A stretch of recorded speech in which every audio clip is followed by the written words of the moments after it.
हाम्रो झगडा भनेको चाहिँ अरूको बोलेर झगडा हुन्छ होला, हाम्रो चाहिँ नबोलेर झगडा हुन्छ। हाम्रो त्यति बोल्दैन झगडा भयो भने चाहिँ र कति दिनसम्म जान्छ त्यो नबोल्ने? सबैभन्दा लङ्गेस्ट गएको कति छ नबोल्ने? त्यो एकदमै लङ्गेस्ट गयो भने चाहिँ बिहान सुरु भयो भने चाहिँ बेलुका सकिन्छ। तर एउटा कुरा याद छ, नेपाल हुँदाखेरि ऊ चाहिँ अलि अर्कै टाइपको थिएँ। कस्तो भने चाहिँ झगडा गरिसके पछाडि 1 दिन 2 दिनसम्म लगाइदिने होइन। अनि यो कुराले मलाई एकदमै अफेन्डेड हुन्थेँ क्या म।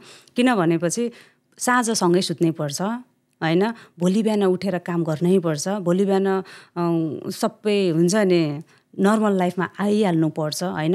अनि किन बेकारमा 3-4 दिनसम्म नबोलेर आफ्नो क्रिएटिभिटी डाउन गराउनु होइन, अगाडि बढ्नको लागि रोकिनु होइन, अनि मेन्टल पिस बनाउनु होइन, किन त वाइ होइन। सकेसम्म कन्फ्लिक्ट भयो भने चाहिँ त्यसलाई चाहिँ हुन्छ नि सोर्ट आउट गरिहाल्नुपर्छ। प्र्याक्टिकल के सिले 3-4 दिन पछाडि हुन्छ नि मान्छे झगडा गर्यो भने त्यो पनि हो। अब खै के भन्नु, अब सकेसम्म चाहिँ फकाउन आओस् होइन, आफै बोल्न आओस् भन्ने हुन्छ होइन। तिमीलाई मैले प्रायः जसो मैले नै फकाउँछु थाहा छ, तिमी त्यति धेरै फकिने मान्छे पनि छैन। अनि मैले उसलाई सम्झाउँछु, तिमी सधैँभरि यस्तै हुन्छौ, तिमी मसँग अब सधैँभरि नबोल्ने हो भन्छु।